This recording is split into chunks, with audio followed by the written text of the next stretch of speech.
Hey, what's going on, everybody? It's your boy CT One Time, Chef CT One Time, and I'm back with another video. This time I'll be showing you guys how to make pork chops in the oven, cooked in the Dutch oven.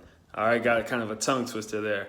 But a few simple ingredients, tons of flavor. Got a little jerk seasoning pack from my local HEB, a couple of vegetables. Put it in there, let it do its thing. This is a simple recipe. You'll be in and out. Stay tuned, guys. All right, guys, like I said, just a few simple ingredients here. We got some white onion, red bell peppers, and then we have our jerk seasoning mix. Now, if you guys would like to see a made from scratch jerk seasoning, I actually do have a recipe for that. Just give me some time and I'll get a video uploaded. But like I said, a few simple ingredients. I might add a little bit of cayenne pepper to the mix, just because I like my food a little bit spicier. But along with this, we'll put a little bit of that seasoning on there, throw a little bit of flour on there just to make sure we can keep that gravy a little bit thick, and then throw these vegetables on top, let them rock and roll. All right, guys, I got these pork chops laid out. Got them laid out flat just so you guys can see how much seasoning I put on them. Normally I just go ahead and put them in there, put the seasoning on, rub them down, flip them over. I want you guys to see how much I season these. Personally, I like to season my meat until it looks, you can't see the color no more. That's just me personally. I'd rather my food be too salty than to be bland. So I'm just going ahead and start sprinkling this over.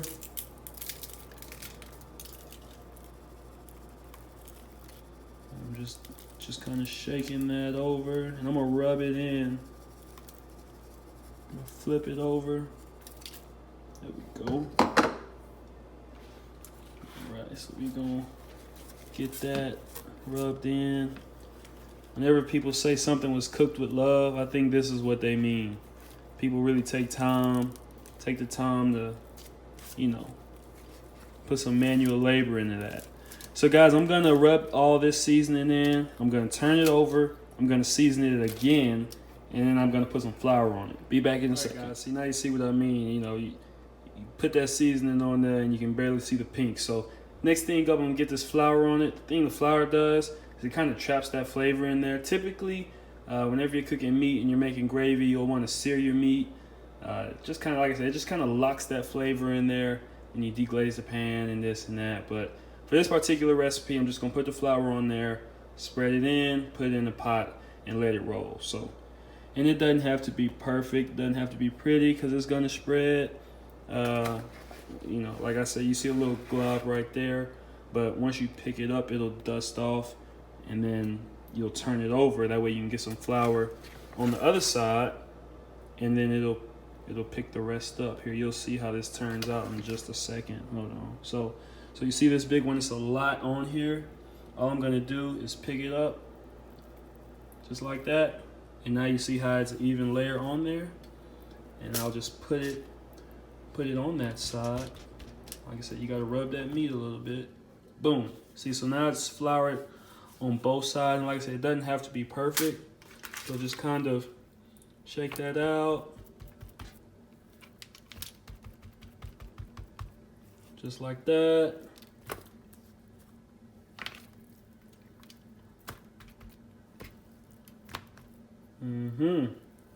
All right, guys, I'm gonna get this flour on all these pork chops, and I'll show you guys what it looks like inside the pot. All right, guys, let's get this thing rolling. I'm gonna put some of the bigger pieces toward the bottom, just so they can have a little bit more direct heat. And then we're gonna put some onion and some bell pepper on top of it. All right, just give it a second. Trying to figure out which pieces are the biggest ones. And like I said, it doesn't have to be pretty, because all that is just gonna kind of cook in with each other. Let all that meat become friends with one another. All right.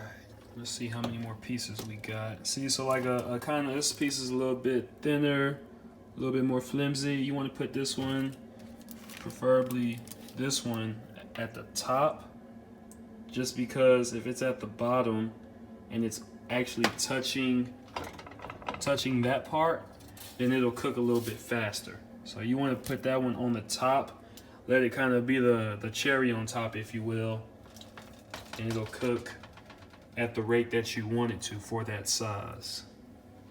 We're almost done. We just got a couple more, and here go the small ones. And then here goes the runt of the litter.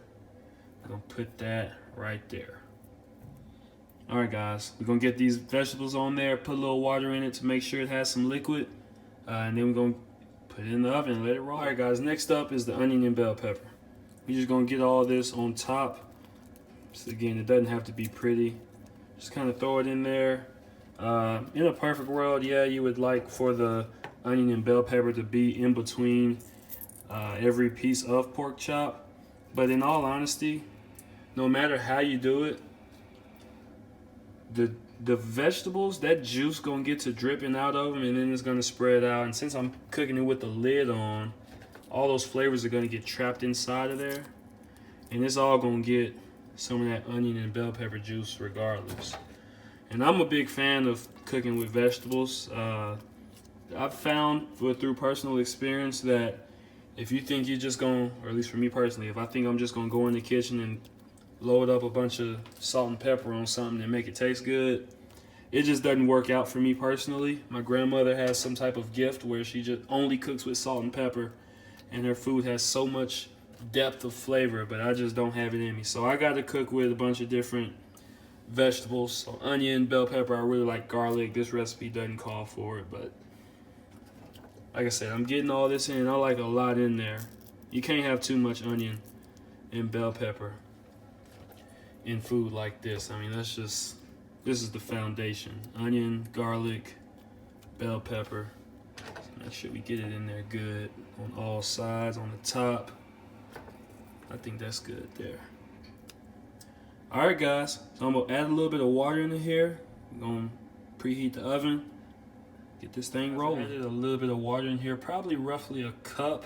I don't want to submerge all of this in water just because it doesn't need that much. But the deal is you want some in there. That water starts to rise. Keep the lid on. That'll be what helps the onion and bell pepper start to sweat, get those juices out, and then obviously it'll cook the meat as well. And since I don't cook bland food, I'm gonna top it off with just a little bit more seasoning all around, because yes, you can have too much seasoning, but I personally rather have too much than not enough. All right, yeah, that's good there. All right, guys. About to put this in the oven, let it roll, and I'll be back in probably a couple hours or so. See you in a second. All right, guys, I had the pork chops in the oven on 350 for about an hour and 15 minutes. We're just gonna check on them, see how it's coming out. Smells good. Still has a long way to go though. Just kind of play around with it, move some stuff around in here, but you can see that the onion and bell pepper is sweating down. We're just gonna kind of play with it a little bit. See that juice down there turning color? That's why I didn't want to put too much in there, because that meat is gonna make some of its own juice also. Let's kind of play around with this a little bit. Uh-oh. Gotta be careful, that thing hot. Alright, guys, we're gonna put the lid back on, put it back in the oven before too much heat escapes. Probably leave it in there for roughly another hour-ish or so. And we'll come back and check on it again in a little bit. Alright, Instagram, let's check it out. I cooked it on 350 for about an hour and a half. And I turned the fire up to about 375 for the last 30 minutes. Look, y'all, I just want it to be known, I am really like that when it comes to cooking. Look at that. Look at that. Look at how easy that tongue go through that pork chop. Falling off the bone. It's gonna be good stuff, y'all. Well, anyways, thanks for tuning in. This is your boy CT One Time, Chef CT One Time. I have more fire for you coming soon. Make sure y'all comment, like, subscribe, all of the above. If you got any recommendations, any questions, anything like that, feel free to hit me up. Love to hear from you guys, and I love to give you guys some feedback and take your feedback. So anyways, Chef CT one time, signing out.